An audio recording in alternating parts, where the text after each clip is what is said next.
우리 하나님 말씀 보겠습니다. 마태복음 22장 35절로 40절 말씀입니다. 교독하도록 하겠습니다. 그 중에 한 율법사가 예수를 시험하여 묻되, 예수께서 이르시되 내 마음을 다하고 목숨을 다하고 뜻을 다하여 주 너희 하나님을 사랑하라 하셨으니,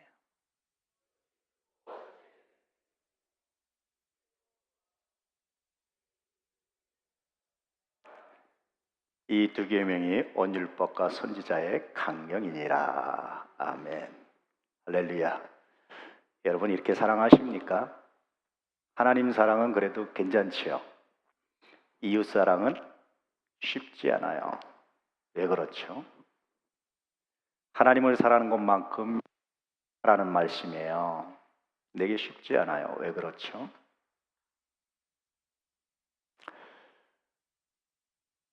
아마 그것에 다시 답변을 발견하고 그것의 길을 찾는다면 오늘 말씀을 참 많이 잘 묵상했다, 그렇게 볼 수 있지요. 최근에 아주 재밌는 책을 하나 발견했어요. 이 책인데요, 마을버스 세계를 가다. 혹시 읽어본 분 있나요? 이 책의 저자가 임택씨라는 분인데 아주 평범한 분이에요.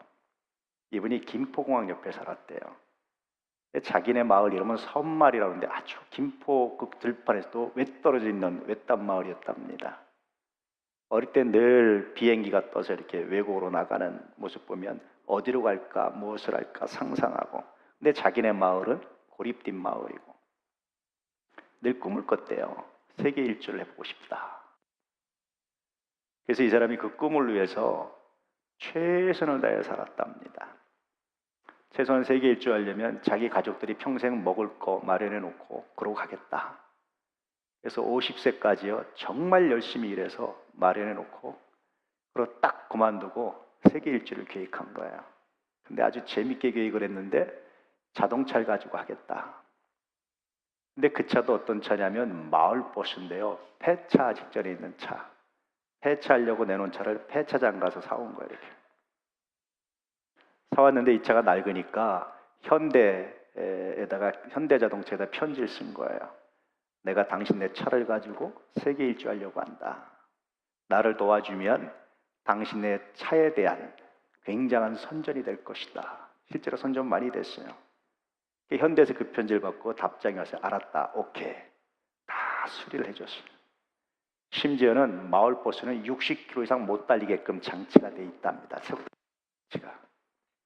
속도 제한 장치가 돼 있는데 그것을 풀어주고 다 했어요. 그래서 그거 가지고 세계 일주를 하는 거예요. 일단 배로 남미 쪽에 차를 실어 보내고 그쪽으로 가서 거기부터 시작을 하고. 근데 이 책에 굉장히 재미있는 것은 여행지에 대한, 경치에 대한 묘사를 하는 것이 아니고 사람에 대한 묘사를 하고 있는 거죠. 어디 갔더니 참 좋은 사람이 있더라. 내가 이렇게 곤란에 처했을 때 정말 그가 나를 도와줬더라. 이런 얘기를 하는 거예요. 근데 여러분 그 책을 보면 의문이 하나 안 떠오르세요? 책을 잘 읽는 방법을 하나 알려드리면 질문하면서 읽는 겁니다. 그럼 책이 정말 재밌고요, 많은 걸 깨달아요. 남들이 책을 한 권 읽고 열을 깨닫는다면 질문을 하면서 읽으면 100을 깨달을 수 있습니다. 그래서 많은 책을 읽었다는 건 중요한 게 아니에요. 한 권을 읽어도 얼마나 많은 것을 얻느냐가 중요하죠. 한 권을 10권처럼 읽는 사람이 있는가 하면 10권을 한 권처럼 읽는 사람도 있어요. 책 읽는 방법이 참 중요합니다. 어쨌든 질문을 던지는, 어떤 질문을 던질 수 있어요? 그럼 이 임택 씨가 세계 곳곳에서 만난 그렇게 좋은 사람들이 과연 그들의 이웃들에게도 좋을까? 한번 던져보시면 여러분 어떤 답변을 얻으시겠어요? 종종 여러분 외국인들이 여러분한테 뭐 도움 청하는 거 경험해 보셨죠? 길을 묻는다든지. 그럴 때 어떻게 합니까? 최선을 다해서 밝은 얼굴로, 혹은 뭐 오면은 미리 이렇게 외면하고 도망가는 경우도 있죠. 영어가 힘드니까. 근데 어쨌든 최선을 다해서 밝은 얼굴로 돕잖아요. 아마 그가 다시 본국에 들어서 책을 쓴다면 내가 한국의 숭인동에 가서 이러이러한 어려움이 있을 때 한국 사람 아무나한테 물어봤더니 이렇게 친절해 가르쳤더라. 내가 한국에서 만난 천사다. 아마 그렇게 쓸 수 있을 거예요. 그 사람들이 다 이웃들하고도 평화롭고 친한가요? 그렇지 않죠. 왜 그럴까요, 여러분? 이제 추석이 다가오잖아요. 제가 아는 가정들 많은 경우가 형제들이 100% 화평한 가정이 별로 없어요. 화평하려면 누군가 하나 정말 진하게 가족을 위해서 희생해야 형제가 화평합니다. 그렇지 않으면 별로 없어요. 왜 그럴까요? 형제들인데. 모르는 이웃들에게도 생면부지의 사람들에도 그렇게 친절할 수 있는데 왜 내 피를 나눈 형제, 내 이웃, 나와 삶을 나누는 그 사람한테는 그럴까요? 거기에 감정의 찌꺼기가 있어요. 오늘 말씀의 의미, 메시지 중에 하나는 뭐냐면 너 감정의 찌꺼기를 빨리 제거하라는 말씀이에요. 감정의 찌꺼기, 살면서 서운한 일, 화났던 일, 분노했던 일, 동의하지 않았던 일, 나를 슬프게 했던 일 다 묶어서 집어내버리지 않으면 이웃을 사랑하는 것은 불가능하죠. 오늘 말씀에 순종하는 것은 불가능하죠. 그래서 하나님을 사랑하듯이 너 하나님께 네 감정을 다 쏟아놓고 하나님의 위로를 받듯이 너도 그의 위로자가 되고 감정을 다 버리고 그를 새롭게 만나라고 말씀하시는 거예요. 마치 외국인 처음 만난 사람처럼. 그래서 마을버스를 타고 세계를 가다 마을버스 세계를 가다 이 책을 보면서 드는 의문이 여전히 우리 삶에 적용해 보면 오늘 말씀에 적용해 보면 감정의 찌꺼기 때문에 아파하는 우리들의 모습을 발견할 수 있습니다. 한 율법사가 예수님께 와서 질문한 거죠.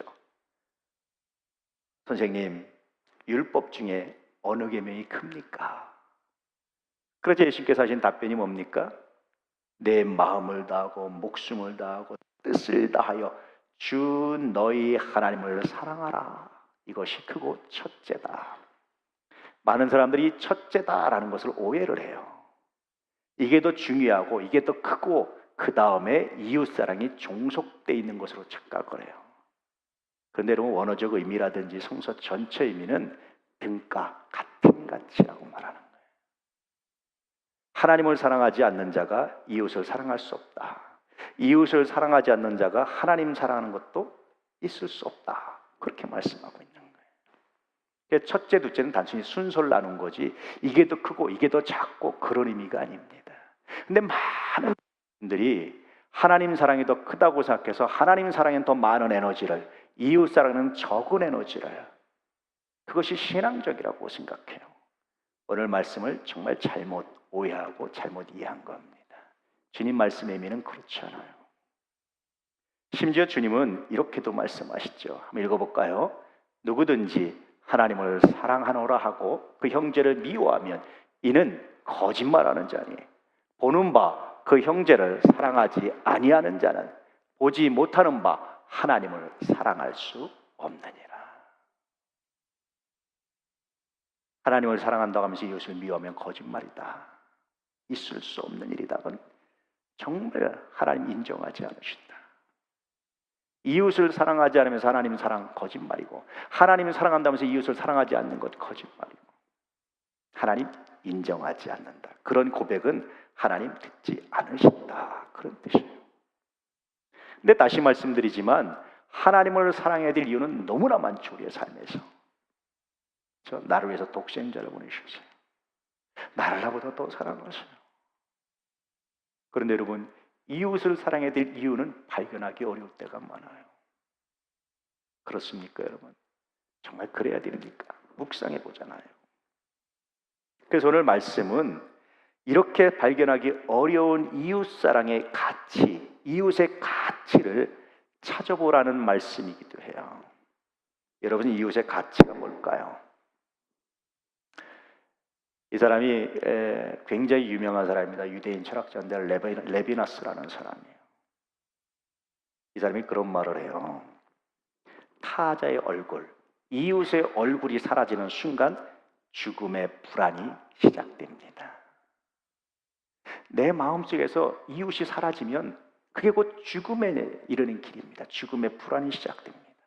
내가 이웃에 대한 배려가 없이 시작되면 그것이 죽음이 시작되는 겁니다. 죽음의 공포가 그때부터 시작됩니다. 저 사람이 나한테 이렇게 나쁜 일을 하니까 길을 막아야 돼. 죽음의 공포가 시작되는 거예요. 종종 요즘에 시골에서 재밌는 일들이요. 수십 년 동안 길로 다녔는데 갑자기 자기 땅이라고 길을 막아놔 버려요. 못 다니게. 뉴스 보셨죠? 여러분, 죽음의 불안이 시작된다는 거예요. 그것이. 저 사람이 내 집에 나쁜 걸 갖다 놓게 해야 돼. 죽음의 공포가 시작되는 거예요. 레비나스라는 사람이 탐구하고 연구한 결과 발표한 겁니다. 근데 주님의 말씀 거기서 더 나가요. 한 발. 그럴 뿐만 아니라 하나님도 잃어버린다. 하나님 사랑도 의심받게 된다. 네가 아무리 한다고 별짓 다 하고 11조에다 뭐 재산을 다 드려도 하나님 인정 안 하신다. 왜 여러분 이웃을 그렇게 사랑해야 됩니까? 질문할 수 있잖아요. 성서 전체에서 가르쳐주는 의미는 뭐냐면 이웃은 하나님이 나를 위해서 보내신 선물이라는 거예요. 나의 마음을 아프게 하는 이웃일수록 하나님이 나에게 보내신 선물, 선을 쌓을 수 있는 기회, 누군가 나에게 선을 베풀 수 있는 기회가 된다는 거예요. 교회 공사를 하면서 내부는 뭐 괜찮은데 외부 할 때는 혹시 또 너가 민원을 넣을까 고민하다가 이 말씀 묵상, 하나님 그렇습니다. 그도 축복하기 원합니다. 그에게도 걸림돌이 되지 않는 그런 모습으로 갖춰가기 원합니다. 다시 한번 축복하는 거예요. 왜냐하면 우리가 미처 다 알지 못하지만 그도 우리에게 하나님이 주시는 선물입니다. 할렐루야. 교회 주변에 있는 모든 분들은 하나님께서 우리 교회에 주신 선물입니다. 우리 집 옆에 사는 모든 분들은 하나님께서 나에게 주시는 선물입니다. 여러분 옆에 앉은 분들은 하나님이 여러분에게 주시는 선물입니다. 할렐루야. 선을 베풀 수 있는 기회, 용서할 수 있는 기회. 최근에 정말 마음이 아파서 어떤 일이 있었는데 내가 하나님께 하나님 용서합니다 라고 선언한 순간 갑자기 내 마음에서 하나님의 음성이 들려오는 거예요. 그래 한우야, 내가 네 죄도 용서해 줄게. 너 그것 때문에 화내고 분노하고 원망하고 불평하고 내가 용서해 줄게. 깜짝 놀랐어요. 알고 있던 말씀은 능히 아는 말씀인데도 불구하고 다시 한번 그 말씀이 들려올 때 하나님 감사합니다 이거였군요. 정말 여러분 자신을 사랑한다면, 여러분 자신이 존귀 되기 원한다면, 여러분 자신의 삶을 아낀다면, 여러분의 자녀를 아낀다면, 여러분의 계획을 정말 아끼고 소망한다면 이웃을 사랑하고 그를 용서하고 축복할 수 있는, 그를 위해서 내가 무엇을 할 것인가, 어떤 걸 줄 수 있을 것인가를 고민해 볼 수 있는 은혜가 있기를 축복합니다. 그것이 오늘 말씀의 정말 중요한 가치예요. 우리가 12월에 푸슈케 파티라는 걸 하잖아요. 다시 오늘 말씀 묵상하면서 그 푸슈케의 의미를 다시 되새겨요. 제가 최근에 재밌는 기사를 봤는데 이게 뭐냐면 경남 양산시 양주동에 있는 행복동행 우체통이라는 거예요. 이걸 설치해 놓고요, 거기다 메모장을 하나 만들어 놓고 눈이 정말 어려워서 도움이 필요한데 찾아올 용기가 나지 않을 때 여기 넣어주십시오. 혹은 내가 아니라 내 이웃을 정말 돕고 싶은데 그 사람이 정말 어려운데 혹시 그 사람을 돕고 싶으면 여기다 써서 넣어주십시오. 그러면 최선을 다해서 그를 가서 수거에다가 보고 그를 돕는 거예요. 푸슈케를 우리가 가난한 이웃 중에 누굴 도울까 계속 묵상했어요. 계획팀에다가 한번 대상자를 선정해 보세요. 그랬더니 저한테 다시 왔어요. 목사님 선정해 주세요. 다시 그 문제를 계속 기도하다가 이 기사를 보는 순간 이거다. 우리 교회 앞에 물론 이름은 다를 수 있지만 이런 우체통을 하나 만들어 놓고 누구든지 요청하면 우리가 푸시케를 통해서 만든 기금을 가지고 최선을 다해서 도와야 되겠다. 정말 힘들고 어려운 사람들에게 우리가 도와야 되겠다. 그래서 아마 푸시케가 끝나면 저 앞에 길거리 저 문 앞에 이 유체통이 하나 생길 겁니다. 그 어간에. 왜 그래야 됩니까? 라고 묻거든 오늘 말씀으로 답변하십시오. 하나님의 뜻입니다. 하나님이 그들을 돕는 것이 정말 귀하고 나를 향한 사랑이고 나를 존귀하게 여기는 하나님의 말씀이라고 가르쳐 주셨기 때문에 이제 내가 그 뜻에 순종하려고 합니다. 고백하며 기도하며 여러분 푸시케에 참여하시고 함께 할 수 있기를 축복합니다. 할렐루야. 최선을 다해보세요. 하나님이 여러분에게 어떤 복을 주시는지 어떤 은혜를 주시는지 비로소 경험하게 될 겁니다. 또 다시 말씀드리면 하나님 사랑과 이웃 사랑과 나에 대한 사랑이 등가 같은 가치라는 거예요. 정말 너를 사랑하기 원한다면 그래. 할렐루야. 종종 여러분 어떤 일거리가 있을 때 누군가 일을 하는 것이 귀찮을 수 있겠다 생각이 들면 그의 귀찮음을 나의 귀찮음으로 내가 담당하는 얼마나 은혜가 되는지. 할렐루야. 서로 문제가 되는 것은 여러분 미안하지만 미뤄서 그래요. 누군가 하겠지. 그가 하겠지. 그래 놓고 다른 사람한테 말하는 거야. 너 왜 안 했어? 너는 왜 안 했어? 그런데 내가 하나님이 이런 나의 일입니다. 하나님이 이것은 나의 것입니다. 나에게 주신 은혜입니다.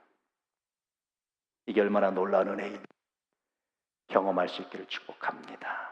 그래서 오늘 말씀에 하나님 사랑, 이웃 사랑을 말하는 것은 정말 우리 자신을 위한 엄청난 복의 선언입니다.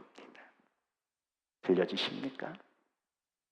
저는 살면서 이제까지 정말 제 마음을 아프게 하는 사람이 두 사람이에요. 한 사람은 이미 하나님 나라 가셨는데 제가 죽이고 싶다는 생각이 들었던 사람이에요. 저는 신학생 4년 동안 고민한 게 있었어요. 몇 번 말씀드렸죠. 내가 내 신앙을 위해서 목숨을 바치는 것은 그건 당연한 거잖아요. 근데 교회를 위해서 목숨 바칠 수 있을까? 내가 교회를 목숨 바쳐 사랑할 수 있을까? 왜냐하면 교회는 주님의 몸이잖아요. 일반 성도로서는 신앙인으로서는 하나님을 위해서 바쳐야지만 만약 목사가 된다면 그런데 그 교회를 목사란 이름으로 무너뜨리고 다른 사람 몰라도 그는 사실을 알매도 불구하고 공격하고 무너뜨리고 얼마나 마음이 무너지는지 제가 하나님께 그런 게 있어요. 하나님 저것도 목사입니까?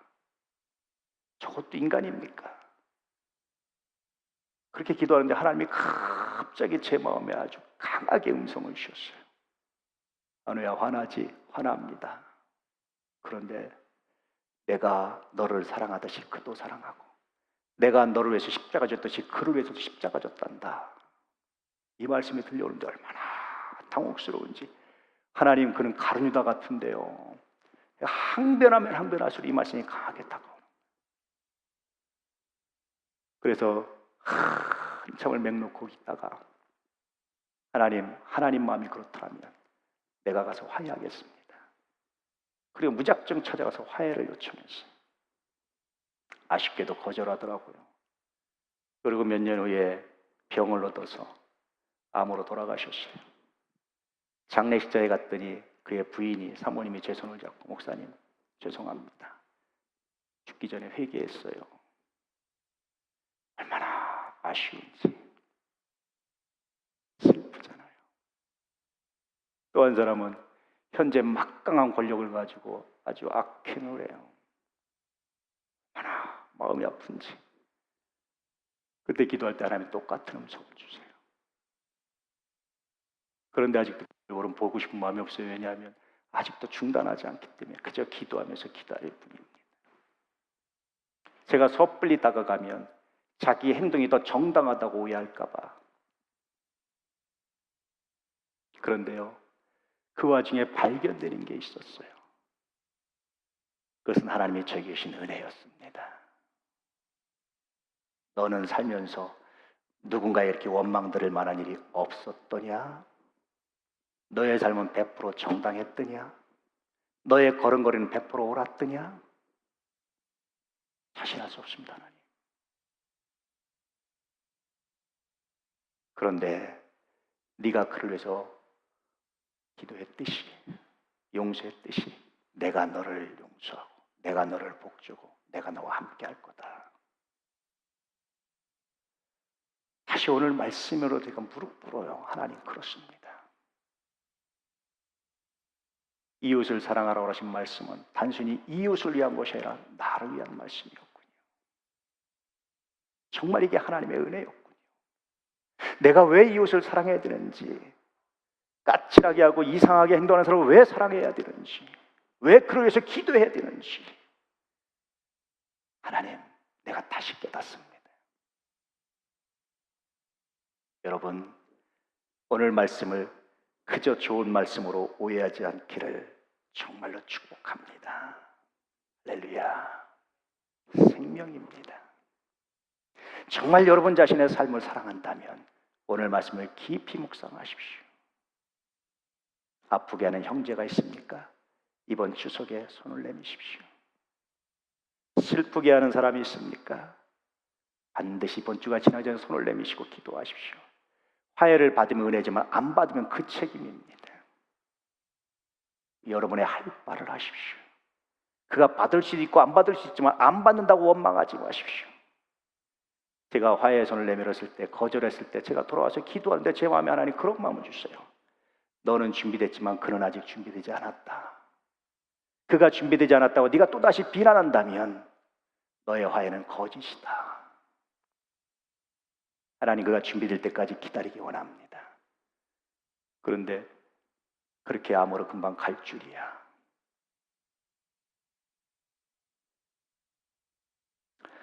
주님은 이렇게 말씀하십니다. 시작. 오직 너희는 원수를 사랑하고 선대하며 아무것도 바라지 말고 꾸어주라. 그리하면 너희 상이 클 것이요 또 지극히 높으신 이의 아들이 되리니 그는 은혜를 모르는 자와 악한 자에게도 인자하다. 하나님의 자녀가 된다. 하나님의 자녀를 일컬음 받는다. 하나님은 어떤 분이냐? 은혜를 모르는 자, 악한 자에게도 인자합니다. 원수, 은혜를 모르는 사람이죠. 악한 자죠. 하나님이 그에게 인자하셨듯이 나도 인자하길 원합니다. 기도하고 나갈 때에 불완전하고 연약하지만 하나님이 우리의 부족한, 우리의 약함을, 우리의 실수를 용서하시고 새롭게 하시는 귀한 은혜가 있음을 믿으시기를 주의 이름으로 축복합니다. 다시 말씀드립니다. 오늘 말씀을 그저 좋은 말, 그저 괜찮은 말이에요, 그냥 좋은 말이에요, 이렇게 듣지 않길 축복합니다. 생명으로 듣길 축복합니다. 절대적인 명령으로 듣길 축복합니다. 그리고 이제 오늘이 다 가기 전에, 이번 주가 가기 전에, 명절이 되기 전에 반드시 손 내밀어서 주님, 내가 이 말씀에 순종합니다. 기도하며 나가보시길 축복합니다. 우리 하나님의 은혜가, 하나님의 권능이, 하나님의 복이 여러분에게 어떻게 임하는지를 경험하게 될 겁니다. 할렐루야. 그리고 그 증거를 가지고, 간증을 가지고 저한테 와주셔서 말해 주십시오. 고백해 주십시오. 그럴 때 제가 여러분 은혜 안에서 여러분과 함께 나누는 그런 시간을 갖도록 하겠습니다. 할렐루야. 다시 한번 오늘 말씀 읽어볼까요? 시작. 오직 너희는 원수를 사랑하고 선대하며 아무것도 바라지 말고 꾸어주라. 그리하면 너희 상이 클 것이요 또 지극히 높으신 이의 아들이 되리니 그는 은혜를 모르는 자와 악한 자에게도 인자하시니라. 할렐루야. 이 말씀을 하신 하나님 감사합니다. 이 말씀을 우리에게 주신 하나님 감사합니다. 이 말씀에 순종하기 원합니다. 고백하며 가슴에 담기를 축복합니다. 기도하겠습니다.